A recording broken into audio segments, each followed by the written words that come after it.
Salut à toutes et à tous et bienvenue pour ce nouveau numéro de Film du Grenier, 21e épisode. Et cette fois-ci, nous allons aborder par l'intermédiaire de 3 films, une maison de production qui a fait pas mal de buzz dans les années 80. Alors que, à l'origine, cette maison de production, eh bien, elle date de 1967. Elle fut créée par Dennis Friedland et Christopher C. Dewey. Et ce n'est qu'en 1979, donc entre 1967 et 1979, cette compagnie a produit des films indépendants de série B, avec souvent des budgets relativement modestes, sans véritablement sortir du lot et faire peut-être quelques succès pour engendrer quelques recettes non négligeables. Et c'est en 1979 eh bien, que cette compagnie va être rachetée par 2 cousins. Et ces 2 cousins, c'est Yoram Globus et Menahem Golan. Je veux parler évidemment de la Canon Group Incorporated, cette fameuse société qui, pendant les années 80, eh bien, a bousculé les conventions et a même bousculé les grandes majors d'Hollywood.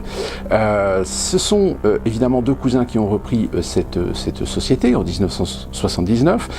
Et à partir de là, ils vont produire un certain nombre de films. Alors des films à petit budget, des films de série B, mais ils vont aussi s'attaquer eh bien, à des blockbusters, c'est-à-dire des blockbusters, mais des blockbusters souvent avec aussi des budgets relativement modestes. Mais leur recette, eh bien leur recette, ça a été tout simplement, 1, essayer de se payer les services de stars de l'époque, et de 2, d'avoir une publicité et une sorte de marketing très très agressif. Et d'ailleurs, dans les dernières années, avant que cette compagnie finisse par péricliter à partir de la fin des années 80, même au Festival de Cannes, au marché du film, eh bien, on commençait à regretter d'inviter cette compagnie parce que leur politique commerciale était extrêmement agressive. Mais pourtant, c'est une compagnie eh bien, qui a donné quelques films, comme par exemple c'est payer les services d'Arnold Schwarzenegger pour Commando, ou c'est payer encore les services de Sylvester Stallone pour Over the Top. Et c'est aussi grâce à cette compagnie qu'un certain Jean-Claude Van Damme eh bien, a réussi à percer à Hollywood grâce au film Bloodsport. Et donc cette compagnie, eh bien, elle va continuer à faire ces types de productions jusqu'en 1989, où Yoram Globus, lui, décide de quitter la société parce qu'il sent que ça commence à décliner un peu, et c'est finalement en 1994 que la firme finit par faire faillite. Néanmoins, Menahem Golan, qui a gardé cette société, a continué à faire de la production, même si, entre-temps, il avait essayé de trouver d'autres partenaires, des partenaires comme, par exemple, Giancarlo Paredi, en 89 jusqu'en 90, ou Ovodio Giassoniti, qui, jusqu'en 94, avec Christopher Pierce, par exemple, en 94, eh bien, ont essayé de soutenir cette compagnie, qui, pourtant, a bien fait pendant les années 80, comme je l'ai dit, un certain nombre de films qui ont été plus ou moins des succès et ont permis d'engendrer un certain nombre de recettes. Alors, suivez-moi, je vais vous faire découvrir 3 films qui sont issus de cette fameuse firme, et vous allez vous rendre compte que parmi ces 3 films, il y en a certains que vous connaissez certainement.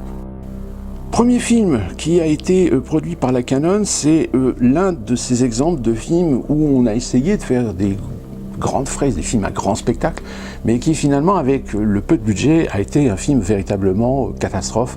Je veux parler de ce film de 1983, réalisé par Ruggero Gozzi, avec un certain Lou Ferrigno dans le rôle titre. Je veux parler de Hercule. Alors ce Hercule-là, évidemment, on a essayé dans ce film de renouer avec la tradition un petit peu du péplum, qui a été un des moments de gloire du cinéma dans un certain genre dans les années 50 et 60. Mais malheureusement, le film bénéficie d'un budget très limité, et le film est une véritable catastrophe visuelle, voire même au niveau de la mise en scène, au niveau du montage, et même le scénario n'a absolument aucun intérêt. Donc ce film a été véritablement un échec, et pourtant, justement, grâce à cette stratégie marketing très agressive, eh bien, la Canon a réussi à vendre ce film à l'échelle internationale. Et ce film est sorti en salle, en France, en 1983, et si jamais vous avez l'occasion de le trouver, parce que c'est un film relativement rare, eh bien, je vous invite à vous le procurer pour vous rendre compte véritablement de ce que la Canon a pu produire jusqu'à une certaine époque, parce que ce film est véritablement symbolique d'un certain nombre de productions de la Canon qui auraient pu en effet donner de l'envergure, mais faute d'un budget ou faute peut-être d'une responsabilité en matière de compétences, de connaissances, de maîtrise, on va dire, scénaristique, même de maîtrise en matière d'effets spéciaux, parce que vous allez voir, même les effets spéciaux dans ce film, c'est une catastrophe, eh bien, peut-être qu'en effet, ces films auraient pu percer, mais malheureusement, ils sont à l'image de ce que la Cannon a souvent produit, entre autres films qui ont eu beaucoup plus de succès. Deuxième film, alors là, il s'agit c'est pareil, c'est dans ce cadre de stratégie très agressif de la Cannon.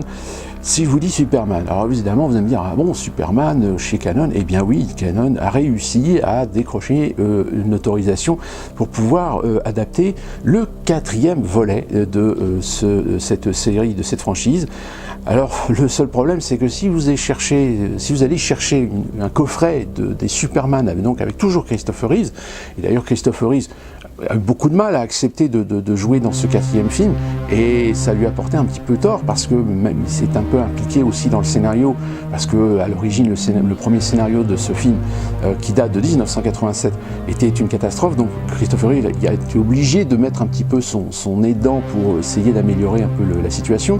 Eh bien, si vous essayez de trouver un coffret avec les 4 films, eh bien vous n'en trouverez pas. Généralement, les coffrets qui sont vendus sur ces fameux Superman, ce ne sont que les 3 premiers films. Alors, que dire de ce film, si ce n'est que, pareil, il est un peu difficile à trouver, et c'est pareil, c'est une catastrophe. Et d'ailleurs, quand on voit ce film, on a franchement de la peine pour Christopher Reeve de s'être laissé embarquer dans cette aventure, parce que le film, réalisé par Sidney J. Furie, qui a coûté quand même 17 millions de dollars, mais qui en a quand même rapporté 36, parce que rien que le titre, Superman, a permis justement d'amortir les frais, et bien ce deuxième film est un peu à l'exemple justement de ce que la Cannon a aussi pratiqué en matière de politique de développement au niveau de ces films, c'est l'opportunisme. C'est-à-dire que la Cannon a souvent fait des pieds et des mains pour réussir à acheter des franchises et pouvoir appliquer sur une affiche un titre, mais finalement derrière le titre, il n'y a rien, il n'y a pas de volonté de faire un scénario solide, il n'y a pas de volonté de faire un film qui tienne la route.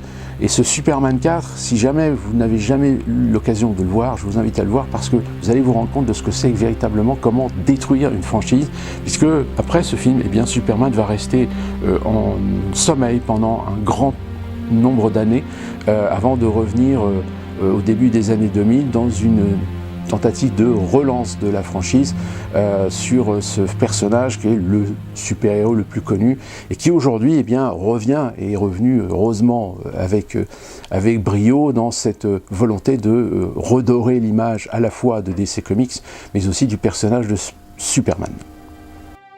Et enfin, 3e film qui est un exemple de film que par exemple, la Cannon a réussi quand même à produire et qui est un film relativement notable et qui a eu quand même son succès. Même si lors de sa sortie en 1986, un film qui avait coûté quand même 19 millions de dollars n'a rapporté que 12 millions de dollars. Et encore, c'est à cause du marché américain, car le film n'a pas véritablement marché sur le marché américain.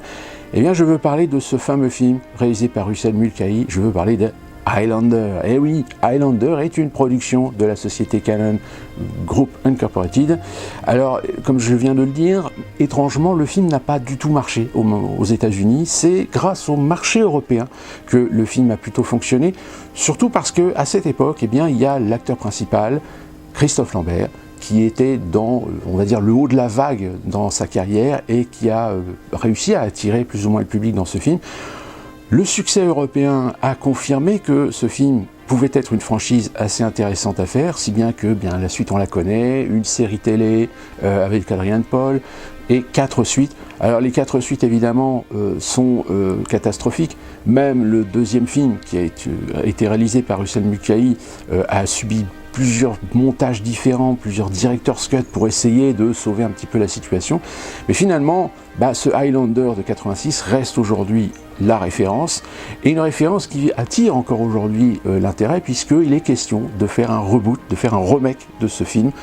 Donc Highlander, qui est un de ces produits, on va dire, de la firme Cannon, qui a plus ou moins à la fois permis à la Cannon de s'imposer vis-à-vis et face aux majors américaines sur le marché international au niveau de la distribution, mais aussi finalement d'engendrer quand même un film qui est aujourd'hui rentré dans l'histoire du cinéma. Voilà, donc 3 films qui sont des exemples de ces films qui ont été produits, distribués par la Cannon. Évidemment, il y a plein d'autres films. Il faut savoir que le catalogue est assez impressionnant. À la fois beaucoup de daubes, beaucoup de films de série B, mais aussi quelques succès commerciaux. Alors, dans les succès commerciaux, il y a eu aussi Master of the Universe, il y a eu Life Force, Missing in Action par exemple, qui a eu aussi ses heures de gloire, les fameuses franchises avec Chuck Norris. À savoir aussi que Cannon, une des raisons pour laquelle Cannon a aussi fait faillite, c'est parce qu'elle, justement, elle s'est acheté un certain nombre de franchises, elle s'est acheté un certain nombre de licences.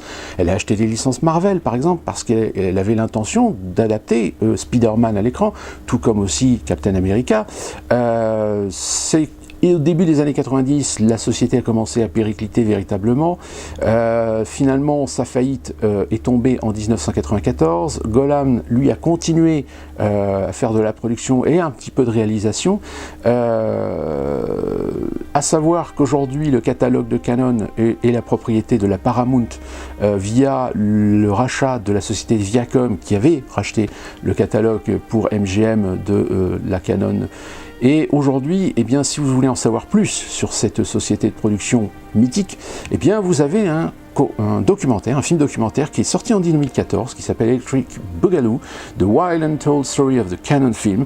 Je vous invite à essayer de vous le procurer ou essayer de le voir parce que ce documentaire résume à lui seul ce qu'a été véritablement l'aventure de cette société de production, qui est une aventure exemplaire parce que c'est une aventure qui a commencé très timidement, très discrètement, et parce que ces deux cousins ont racheté cette société en 79, ont véritablement explosé, ont véritablement développé cette société, parfois à outrance et parfois avec des méthodes très contestées dans le milieu hollywoodien mais aussi dans le milieu de la distribution internationale, et finalement ils ont fini par se brûler les ailes tous les deux et la Cannon a fini par disparaître. Donc voilà, c'était une histoire de cinéma sur une société de production qui même encore aujourd'hui eh bien, continue à drainer le fameux logo à la fois dans les télévisions américaines mais aussi dans un certain nombre de rediffusions dans les réseaux mainstream et VOD. Et nous on se retrouve très prochainement pour une nouvelle aventure des films du grenier. À très bientôt et portez-vous bien. Si vous avez aimé cette vidéo, n'hésitez pas à aller voir les autres, elles sont tout aussi intéressantes. Si vous pensez que le travail est notable, sympa, bien fait, un petit pouce vers le haut, c'est toujours sympathique. Et vous pouvez aussi vous abonner à la chaîne, tout comme aussi vous abonner à l'autre chaîne, qui est une chaîne un peu plus sérieuse, un peu plus, on va dire, informative. Et eh bien, on se retrouve très prochainement dans les films du grenier.